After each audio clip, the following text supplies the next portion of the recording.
संघर्ष के बिना कोई समाज आगे नहीं बढ़ सकता। नरेंद्र कश्यप समाज के मंडलीय सम्मेलन में राष्ट्रीय अध्यक्ष ने समाज को किया जागरूक।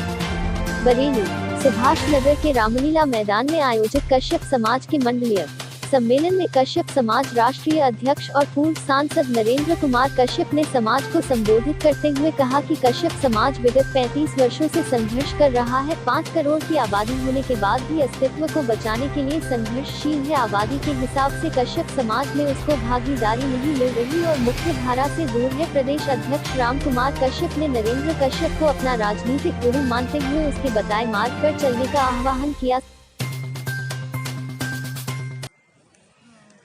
रामचंद्र माने सामने नहीं लिखा है, महर्षि वाल्मीकि ने लिखा है, तुलसीदास ने लिखा है, उस रामायण में अंकित है। उनका पूरा सहयोग रहेगा, किसी पे कोई राजनीतिक बंदिश नहीं होगी।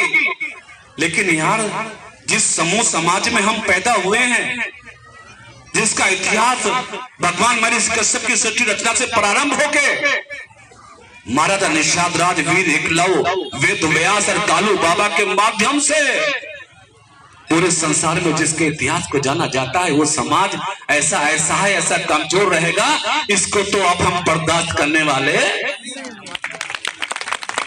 ना। इसमें भी कश्यप जी ने बहुत ही अच्छे विचार कहे और समाज को संगठित करने की एक बात कही है। आप क्या रूप देना चाहेंगे बरेली जनपद में, आप किस तरीके से उसको मैनेज करेंगे?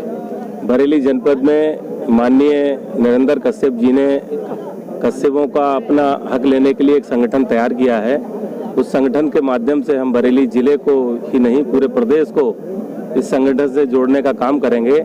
जब संगठन मजबूत होगा तो हमारी बात मान्य होगी। बरेली में एक सांसद जी भी है जो समाज से हैं, क्या लगता है कितने % वो समाज के प्रति समर्पित रहते हैं? क्या कहना चाहेंगे इस विषय में? मैं किसी के बारे में नहीं कह सकता, लेकिन अपने बारे में, अपने समाज के बारे में, अपने संगठन के बारे में इतना ही कहता हूं कि संगठन जब मजबूत होगा तो समाज तरक्की करेगा। देखिए, लॉकडाउन के बाद बरेली मंडल में कश्यप निषाद संगठन का प्रतिनिधि सम्मेलन प्रथम बार आहूत हुआ है। सबसे पहले मैं आयोजक गणों को बधाई देता हूं कि उन्होंने विपरीत परिस्थितियों में एक सफल आयोजन करके कश्यप निषाद संगठन की शक्ति का, ताकत का एहसास कराया। और सम्मेलन के माध्यम से मैं समस्त उत्तर प्रदेश, देश के कश्यप निषाद, माझी मझवार, केवट मल्ला समाज के लोगों को खास तौर से ये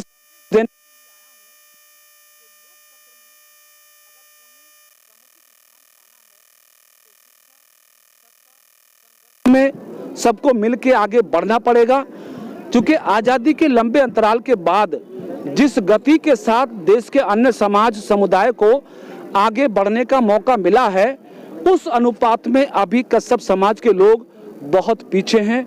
उत्तर प्रदेश भर में कोई IAS नहीं है, कोई IPS नहीं है, हाई कोर्ट में कोई जज नहीं है, सेना में सेनापति नहीं है, जिलों में जज नहीं है, PCS नहीं है, UPSC में नहीं है।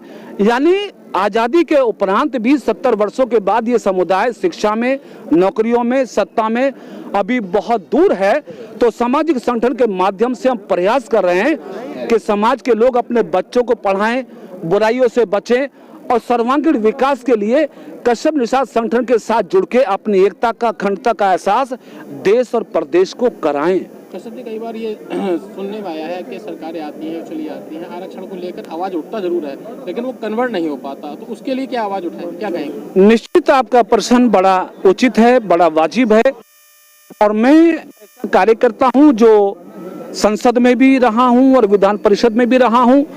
लगातार मैं विधान परिषद में भी, संसद में भी कश्यप निषादों को अनुसूचित जाति में शामिल करने की मांग संसद से लेकर सड़क तक उठाता रहा हूं। लेकिन हाँ, अभी तक हमारे आंदोलन को, हमारे अभियान को अमली जामा देश में नहीं पहनाया गया।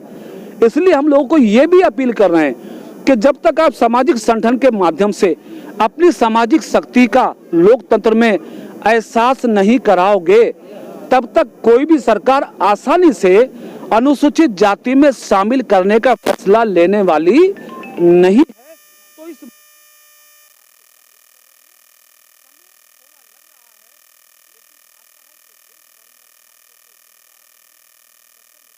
संगठन इस पोजीशन में होगा कि देश और प्रदेश की सरकारों को हमारे इस मुद्दे पर अवश्य ही सकारात्मक फैसला लेना होगा। कुछ सरकारें इस आवाज को लेकर अपना वोट बैंक का लूप सीधा कर लेती हैं, लेकिन उसके बाद वही की वही दशा हो जाती है। उस सरकारों के लिए क्या कहना चाहेंगे? निश्चित ये अपनी सरकार लोकतंत्र में जो वोट की खातिर समय समय पर लोग मुद्दों को लेके आते हैं और सत्ता में आके भूल जाते हैं, ये दुर्भाग्यपूर्ण है, लोकतांत्रिक मान्यताओं के विपरीत है, संवैधानिक मान्यताओं के विपरीत है, पार्टी के एजेंडे के विपरीत है। लेकिन हम ये महसूस करते हैं कि शायद ये भी हमारी कमजोरी रही है कि हम किसी भी संगठन के माध्यम से जिस तरह से आज लोग